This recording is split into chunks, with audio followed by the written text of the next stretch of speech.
Bhagavate Vasudevaya. Om Namo Bhagavate Vasudevaya. Om Namo Bhagavate Vasudevaya. Hoje nós vamos ler a Bhagavad Gita, o capítulo 1. São 4 versos juntos, do 32 ao 35. Eu vou ler o sânscrito, são 4 versos, e depois o português.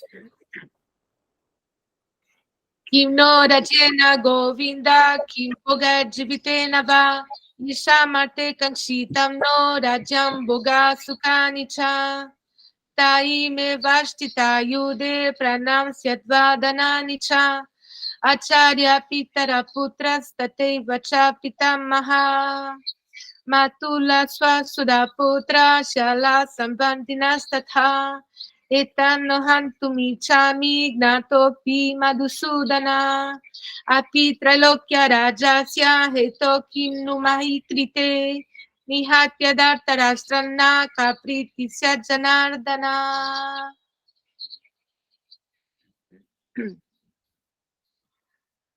Agora desculpem. Escapou aqui. A tradução. Ó Govinda, que nos adiantam um reino, felicidade ou até mesmo a própria vida, quando todos aqueles, em razão de quem somos impelidos a desejar tudo isto, estão agora enfileirados neste campo de batalha. Ó Madhusudan, quando mestres, pais, filhos, avós, tios maternos, sogros, netos, cunhados, e outros parentes estão prontos a abandonar suas vidas e propriedades e colocam-se diante de mim, por que deveria eu querer matá-los, mesmo que, por sua parte, eles sejam capazes de matar-me? Ó mantenedor de todas as entidades vivas, não estou preparado para lutar com eles, nem mesmo em troca dos 3 mundos, muito menos desta terra. Que prazer obteremos em matarmos os filhos de Dhritarashtra.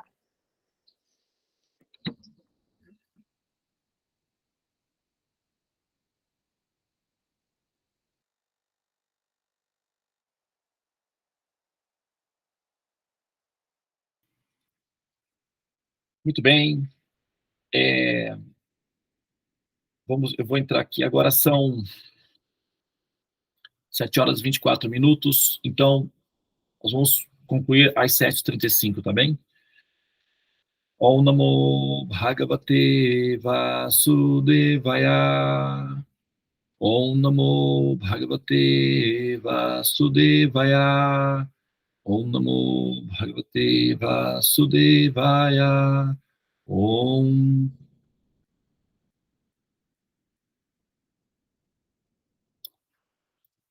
Então, gente, olha, nós estamos acompanhando aí, já há algum tempo, né, esse primeiro capítulo da Bhagavad Gita, né? Novamente, ele menciona aqui a situação em que todas as pessoas que estão envolvidas com ele, do ponto de vista dos parentescos, estão numa situação, né, desconfortável, em que ele tem que ir de encontro a essas pessoas. Ele tem que atuar de maneira que essas pessoas sejam, sabe, no caso dele, tá? Ele é um kshatriya, ele é um soldado, e a situação é uma guerra fratricida, uma guerra entre famílias, né? São 2 famílias que se dividiram por conta de um império, e eles estavam se confrontando ali do ponto de vista pragmático. Agora, o que isso tem a ver conosco, né? A situação toda é uma metáfora também, né? Não é que ela é uma metáfora apenas mitológica, ela aconteceu de fato, essa situação, ela, né, foi assim registrada. Agora, no que tange a nós, na nossa condição metafórica, na nossa condição de perplexidade diante da vida, é que, eventualmente, nós temos que tomar decisões difíceis na vida, para não sucumbir, não é, à fraqueza de coração o que eventualmente pode nos obrigar novamente a nos trazer de volta, não é, a condição de ignorância dos renascimentos e mortes, né? Como nós sempre estamos relacionados com nosso background, a nossa história de experiência de evolução e de aprendizado, né? Nós sempre buscamos os mestres, a referência, e é o que nos conduz até uma maturidade em que nós nos tornamos independentes na forma de pensar, mas sempre os nossos mestres são os nossos, a nossa bússola. E no caso aqui, no nosso caso, no Ocidente, nós temos então nós temos, né, o Jesus, o nosso Senhor Jesus, o nosso mestre, como referência. E certa vez, ele, em algum momento, ele então estava, né, numa situação, circunstância, e um rapaz aproximou-se dele. Ele estava saindo de um local e indo para outro, né, com o grupo de alunos, de apóstolos. E um dos rapazes, de seguidores, se aproximou dele e disse: mestre, por favor, permita que eu vá até a minha família participar do enterro do meu parente e tal, e na sequência eu volto. Então Jesus teria respondido para ele: deixe que os mortos enterrem seus mortos. Aqueles que desejam ou anseiam, almejam o reino de Deus, que busquem a vida eterna. Então, das explicações, né, que são dadas nesse contexto, a gente sabe que o mundo chamado, que é o mundo material, ele é uma condição enferma. Né? O ser está em estado de hibernação, é como se fosse um sonambulismo, uma espécie de coma existencial. E o coma existencial, o coma é uma experiência de morte. Né? A pessoa que está em estado de coma, ela não está consciente da própria existência externa. Inclusive, se alguém vier e atear fogo na casa onde ela está, ela não vai reagir, porque ela não está consciente do mundo externo, do aspecto externo. Ela está em estado de coma. Então, semelhantemente, a alma condicionada está no estado de coma existencial. E o coma existencial é o equivalente de um estado de morte. Tá? É o equivalente de um estado de anestesia radical, em que o ser não está consciente da própria existência. Então, é o equivalente de uma situação de morte. Então, assim, quando Jesus diz que deixem que os mortos enterrem seus mortos, a referência que ele está fazendo é de que aqueles que supostamente estão acordados, na verdade, estão numa condição de enfermidade crônica, em que eles acreditam que estão vivos. O Krishna diz na Bhagavad Gita que aqueles que são conscientes da própria existência, aqueles que despertaram para o sentido objetivo da forma de vida humana, sabem que devem esforçar-se com muita determinação para alcançar a minha morada suprema. E uma vez tendo alcançado a minha morada suprema, ela jamais retorna a esse mundo mortal, ou seja, esse mundo dos mortos. Então, a situação real do ponto de vista místico ou espiritual, né, nas falas de Jesus ou nas falas de Krishna, é de que a situação ela é uma situação de morbidez, de enfermidade crônica a ponto de ser equiparada a uma condição de morte. Do ponto de vista científico, do ponto de vista da análise sistemática daquilo que nós chamamos de realidade, nós podemos afirmar que essas conclusões, tanto de Jesus quanto de Krishna, elas procedem de forma observável. Por quê? A matéria, que é o que nós entendemos como matéria, em última instância, é um sistema de criptografias baseado em matemática. E a matemática, ela é um sistema neutro, ela não tem necessariamente vida. Ele é um princípio amorfo, é uma massa. A matemática é como se fosse uma massa, como criança no jardim de infância que brinca com que brinca com a massinha para fazer várias formas, né? Formas de cachorrinho, formas de cavalinho, formas de árvore.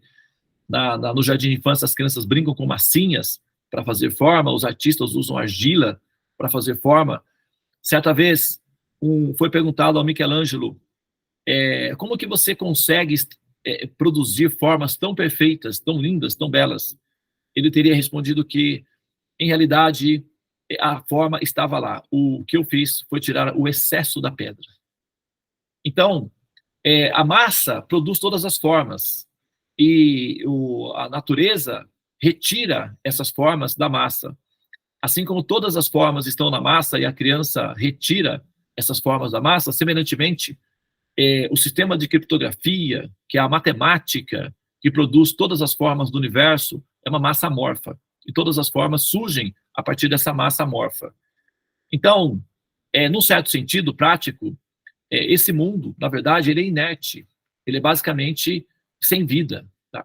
O que dá a sensação de vida dentro desse sistema todo é a consciência, a alma. O único ser literalmente vivo é o ser, é a consciência, a alma.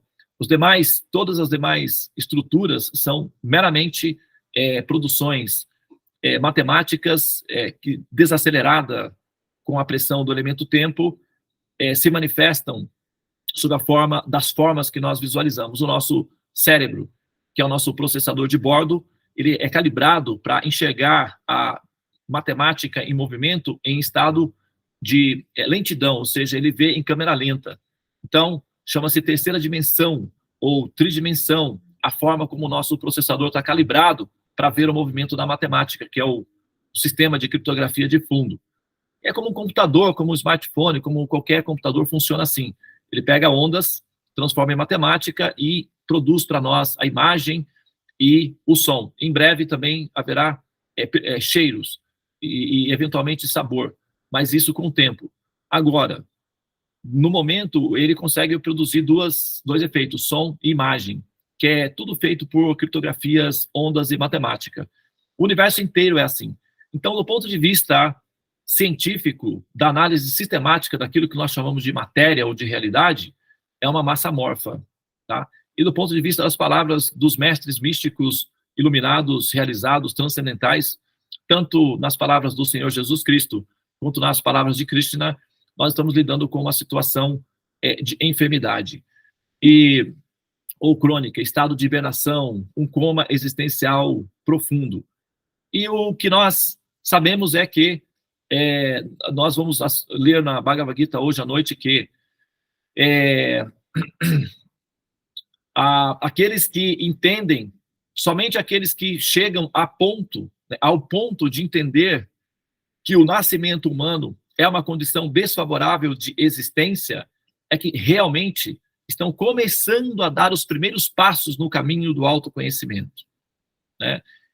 Assim, muitas pessoas atualmente, né, buscam o autoconhecimento, mas elas raramente chegam a essa primeira conjectura de que o nascimento humano é desfavorável do ponto de vista existencial. Por quê? Porque a condição do nascimento humano é uma condição enferma, que é um estado de coma existencial. Por isso Jesus disse, deixe que os mortos enterrem seus mortos.